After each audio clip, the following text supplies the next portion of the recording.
Hello, and welcome to Two Pews in a Pod. Join us as we explore faith in a modern world at Evangelical Lutheran Church in Frederick, Maryland. Now, here is your host, Pastor Paul Baglios.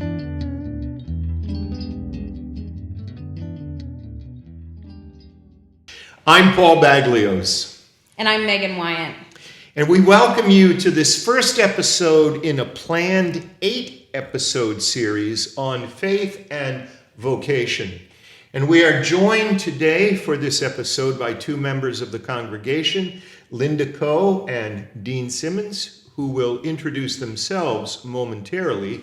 They are here, and you'll hear why, but we're talking about the vocation of research and science and how faith may inform one's engagement in that vocation and be formed and informed by it.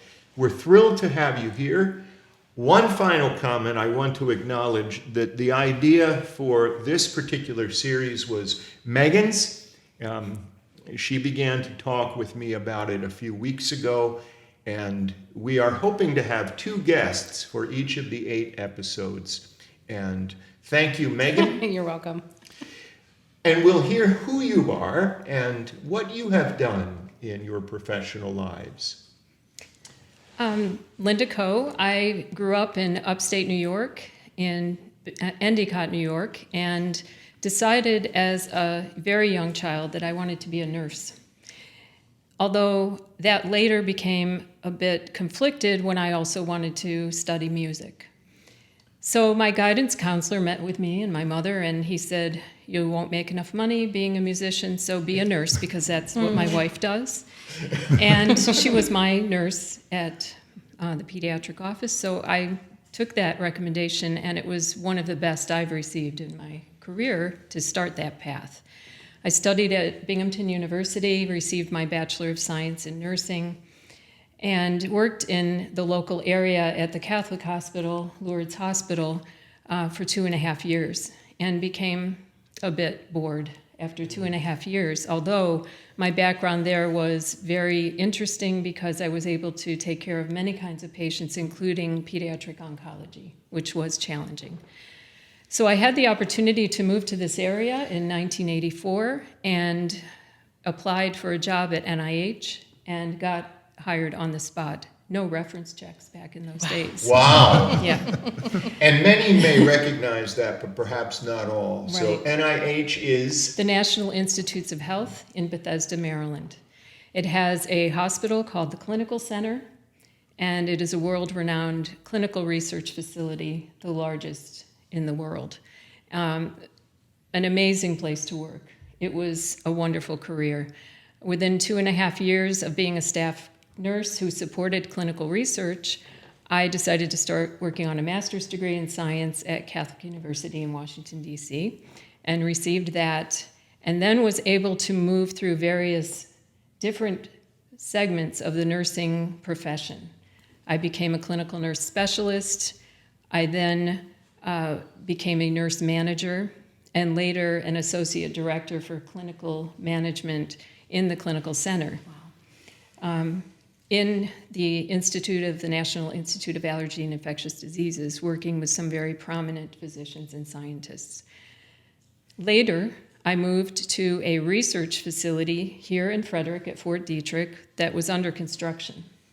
The construction of that facility is actually in a Popular Mechanics issue that I have here. Those who are viewing. Yeah, that's cool. And it is a biocontainment facility in the laboratory section of Fort Detrick's biocontainment area. That was a wonderful job for me, and my total time in the federal government was 37 years, and I retired 2 years ago. In that last capacity, I was an associate director for management and operations, as well as later the acting director of the facility for 1.5 years until we hired a new director. So my career path went from bedside patient care to managing a laboratory facility and overseeing a large contract of individuals and some federal employees. So as a nurse, that was an amazing career for me. Yes, it was. Indeed. And I have heard you in conversation with me, I've heard some of this. I don't know that I've heard all of this, and I didn't remember all the details. So thank you for that. A remarkable career. Yes, thank you. Dean. Yes, I grew up in sparsely populated west central Kansas, but by the time I was in high school, I knew that I wanted to be, I thought an engineer, but when I took my first science course at the university, I realized I wanted to be a scientist. And so I graduated from Kansas State University with a degree in physics and promptly went to Purdue in Indiana to get a PhD in physics, and then found employment in the Washington, D.C. area, and stayed here for 40 years doing research, primarily for the Department of Defense, but for other parts of the government as well, and finished my career with 8 years of work at the Johns Hopkins Applied Physics Lab in Columbia, Maryland, which was a fabulous place to work because they actually built things, and they built the spacecraft while I was there. They built and launched the spacecraft that went to Pluto, the first ever mission to Pluto, and the fastest man-made object in space. Took 8 years to get there, and the satellite worked exactly as planned when they traveled that distance. So just an example of the kind of technology I know, that's that, so cool. that is possible. I didn't work on that, but amazingly, one of the people who did work on it was the lead guitarist for Queen, Brian May. Are you kidding? What? That's wild. Brian May, they did a post successful briefing, and Brian May was one of the speakers. He came on stage and he said, "You may not know me, but you know this," and he stomped out the rhythm for "We Will Rock You," and everybody knew Queen. And he said when he was a teenager, he told his dad that he wanted to be a rock guitarist and an astrophysicist, and he did both. Wonderfully, brilliantly. What a career. Oh Have you told me this before? No, yeah, that's an incredible Can you give me an story. autograph? Somehow we work guitars into this episode. Yeah, so there are some amazing people in science and engineering. So that's how I got here. Well, Megan and I are privileged to sit here with two I know, amazing we really people. are. I know. As I listen to Absolutely. both of you, I'm remembering that when I got to college, our program required everybody to take at least what were called the babies. We Yeah. all had to take baby bio, baby chemistry, baby physics. Yes. That's as far as I got. And I mean, I don't have a background in science, but I'm married to an environmental scientist, an environmental engineer who does the work. And my father was an engineer. So I've always had that love of science and what makes our world, what makes the soil, what makes all of this happen, and I find working with children too, and I work with young kids and young adults, is those are the questions we worry about and we think about is where does it come from, right? Wrapping our heads around the stories that we teach. Well, God creates everything. How does that actually work? And how do we reconcile that? I remember when I was young, the conversation between creation versus evolution was really hot and heavy in my middle and high school years. And I don't know if it was because it was a turning page or a new textbook that everybody bought, but I remember it being like camped out in 6th grade science and you saying, if you believed in one, right? It's like pick your side, and that was just. I think we're still healing in a lot of ways from those early conversations. So I think this is a really exciting conversation for us to have of how do you, of living out your faith life through your work. We talked a little bit before we began to record this episode, and I was saying that I have never understood any perceived conflict between religious faith and scientific inquiry and discovery. I always think that every aspect of scientific discovery just illumines the wonder and the marvel of all of reality, and I don't know why faith would feel threatened by that. And as Lutheran Christians, while he at times could say pretty nasty things about human reason, I'll come back to that in a moment, Luther prized the exercise of human reason, believing it to be one of the particular gifts that the Creator has endowed human beings with. Where he would speak against reason would be in cases that he saw human reason making an overstretch, presuming, for example, to comprehend all the mysteries of God, and making claims that were not warranted. But within the realm that both of you and others of science work in, I've never perceived a conflict. I always have found my faith enriched by what I've come to understand of current scientific knowledge. But we want to hear from both of you ways that you have in your professional lives experienced, however you want to put this, how does your faith perhaps orient you to the ethic of your work, the motivation and aspirations you have brought to your professional responsibilities? Where has your faith been reframed, bolstered, or redirected by your work? However you may care to help us dig into that as we listen to you. Yeah, I think, Paul, before we start that, let me just take a couple minutes and talk about what career paths exist in science and engineering. And the current acronym in vogue within the educational community is STEM, S-T-E-M, Science, Technology, Engineering, and Mathematics. The community is doing a lot to interest young people in the coursework associated with that and show them what the career paths lay ahead.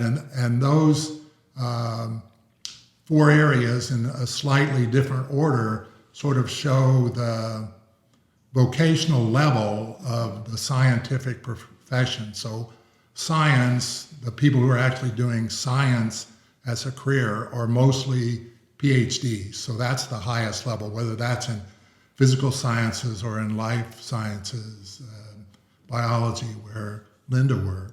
Then the next level is engineering, which are mostly people with bachelor's and some master's degrees who are actually designing machines to implement the physics ideas. And then the technology side, who are actually building the prototypes of those machines and then setting up the production processes to build actual devices, whatever they may be, airplanes, computers, telephones. And then finally, the mathematics, which is the language of all of these things. I mean, it's amazing how perfectly mathematics, which is a very abstract subject, but has been applied incredibly successful in science, engineering, and technology. So those are the things that that you need to study in order to work in a STEM field, and it starts in junior high school, and you have to stick to it from then on. And people either fall in love with these subjects or detest them, and there's nothing wrong with that. Each of us has different brains given by God, and so you don't know where you're going to end up. But those are sort of the level that you can aspire to in science. I find it very evocative to hear you describe mathematics as the language of science, engineering, and technology. Yeah, so thank you for that. That's what actually attracted me to science, because I love applied mathematics, but science uses it so well to solve specific problems, and it's incredible what you can do with mathematics, and that it all works. And there's one solution, and it's unique. So that's always good to know. Thank you for that. I can share in the clinical research setting that nurses, for example, or other healthcare-related professionals can serve as associate investigators in clinical research studies. And I was able to do that early in my career before I had my master's degree. I was an associate investigator for various clinical trials. I oversaw studies on my own with the collaboration of the principal investigators and the whole interdisciplinary healthcare team. In doing so, we had clinical rounds on patients, and the interdisciplinary team attended those on a regular basis, including the pastoral care staff, or at times they were students of seminary that were attending those rounds. And to me, that made it feel more like a community setting where you have an interdisciplinary team. But I can say that that was probably the only faith-based example I can share, except for maybe a few conversations throughout my 37 years that I had either with patients or with a member of the interdisciplinary team about faith. So there was very little discussion at the workplace about faith. That neither surprises me nor in any way dismays or disappoints me. If I knew there were a team of people working on a project in a clinic or a lab, I would want them to be working on the project Right. Yes. and not spending their time discussing religious faith. And I'll say, too, that as a Lutheran Christian, I think Martin Luther is very helpful seeing the holy in all that unfolds within the created realm and really in any aspect of human endeavor. We've been talking on Wednesday evenings about references to shoes in Luther's small catechism. And it's interesting because the cobbler who provides reliable, sturdy, protective footwear for her or his neighbors is doing holy work. There doesn't need to be a conversation about religious faith to make that work have religious significance, Right. I would say. And Luther, this may be apocryphal, but I've heard or read a quote attributed to Luther that he would much rather have a wise Turk than a stupid Christian as his prince. Because the realms of responsibility in which people engage, we want them to bring the capacities and the attentions that are particular to those realms. Right. I would want to know, I don't mind, for example, if I have a surgeon and happen to know that that surgeon would be a person praying, but I would hope that in the midst of my cardiac procedure, the surgeon is pausing to pray. Right. Or saying, well, based on my beliefs and Yeah. or my gods, this is, Which is to say, I don't think faith has to be explicit in what we're doing for it to be relevant. Correct. I agree. Yeah, and that's what I'm curious about is where within like the work in the day that you did you see those glimpses of God or spirit, or the opposite, right? That you were in worship or prayer, that there was a tie between the work that you did, your vocation. Well, for me, particularly at the Applied Physics Lab, a surprising number of the research staff there were devout Christians and homeschooled their children, for example, and many of their children went to Christian colleges, Messiah in Pennsylvania and other schools and elsewhere in the U.S. And they wouldn't talk about these during work-related discussions, which were truly focused on the work at hand and the narrow subject area we were working on. But you would have conversations over lunch, about what their children were doing or what they were doing at church,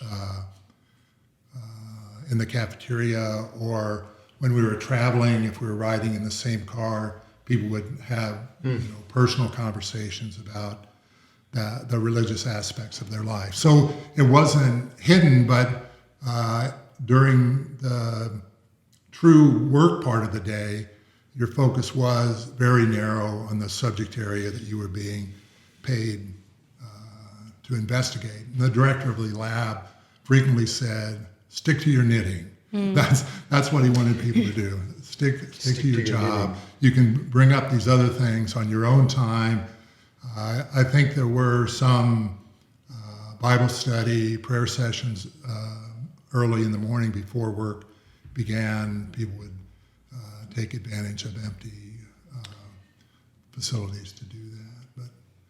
But I wanted to say too that relative to the topic Megan brought up earlier, that the major debates between science and religion over the historical period have sort of focused on three major incidents. One was Galileo and whether the Earth orbits the sun or the sun orbits the Earth. And the church sided with the Earth being in charge and lost that argument.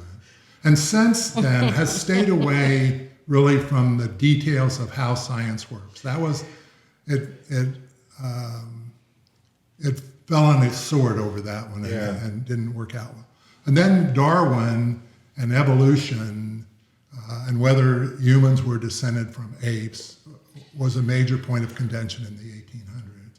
And then in the 1900s, with the improvements in telescopes and our understanding of the universe, the origin of the entire universe. So, and all of those have brought contentious arguments to the public fore, and various people, particularly on the anti-God side, have used those as vehicles to voice the debate and attract attention in the public eye. And that's happening now on both it continues to happen on the origin of man and on the origin of the universe as well. There are people who are very vociferous about this and try to get attention. But, a thoughtful person can look at all of the evidence and say, none of this proves that there's not God. Right. And that he's not guiding the structure of the universe and the development of the human being. So there's some pretty magnificent things that are going on, and we see the universe as a magnificent creation, and the human body and the human mind as an extraordinary And we still don't creation. understand it all, right? No, It's no, like not brain remotely, research. yeah. I'm always trying to keep up with like different brain, especially from an education background of like, how do our brains work and how do we respond to things? And I almost find the more that I learn about the world, that's right? The more expansive I realize about God and my sense of, I can barely understand, right, God on a good day because it's always changing and so expansive and magnificent, just our entire creation. Well, and I'm not steeped in all the literature, and there's a lot of it, Yes. but I do have an interest in good arguments against the reality of God, and have paid attention to some of those, but it always seems to me, at the risk of sounding patronizing towards those who construct those arguments, that they're arguing against a concept of God that I think deserves to be argued against. Right. Yeah, Linda and I brought in some was books gonna say, today. Yeah, go ahead. Share You've got literature in front of you. We You brought in talk some about books that for a today, moment. all on the pro-God side, because I didn't want to give any advertising to the anti-God people. They're easy to find on Amazon or other book dealers. But these are some of the people who have gone through the detailed arguments about why science proves that God doesn't exist, and really demolish very effectively those arguments. And so if anybody's interested, these are some books you can Well, I'm going to ask you look at. briefly just to mention the titles, and then I want to ask both of you a whimsical question before we wrap up the episode. So if you'll just say the titles of the books here on the table in front of us. Yeah, this is a history of the idea of the Big Bang. Oh, by which is Singh. Which is the origin of the universe and how that happened. And then this is the creation of the cosmos, which is a detailed, step-by-step argument against the there's no God, science disproves God. And then Amir Axel's book, Prolific Science Writer, Why Science Does Not does not disprove God, goes through both on the evolution side and the astrophysics side about the arguments made that science, that we can get to where we are without God. So, and then Linda has two that, one was written by one of her bosses at NIH, and another one on. Tell us the titles, Linda. So The Language of God, written by Dr. Francis Collins, who was the previous NIH director. He has quite a history, many podcasts, very interesting man. He was an atheist until he was 27 years old, and now he's an evangelical Christian. He plays the guitar. You can see his Hallelujah versions online. You'd like to listen to those, I'm quite sure. He used to play for the patients in the atrium as well. And Finding Darwin's God. So It's really helpful. I'll say the whimsical question that occurred to me, but I won't ask the two of you to respond to it because I don't want to put you on the spot. But if you think of anything, you can let us know afterwards. You ready? Sure. Given what you know and what you've done and how you understand and perceive things in reality, and I'll limit this to the last 2.5 years, what's the dumbest thing you've ever heard from the pulpit? And you don't have to answer that. But often, I know as a preacher, if I make any allusion to something that may touch upon a discipline with which I don't have much familiarity, I always wonder, and I try to do my research ahead of time, but I always think, was that the dumbest thing that a person steeped in this would ever have heard? But you can reflect on that. We are so grateful for your time with us here recording this episode, for the remarkable careers that you've had, and for all that you bring to God's world here and beyond Evangelical Lutheran Church. We hope this has been interesting for all of you who have watched or listened. We'll have 7 more episodes in this 8-part series on faith and vocation. I'm Paul Baglios. I'm Megan Wyant. I'm Linda Coe. I'm Dean Simmons. Thank you. This has been Two Pews in a Pod, a podcast hosted by the lead pastor of Evangelical Lutheran Church in Frederick, Maryland. Thank you for listening, and we'll see you next time.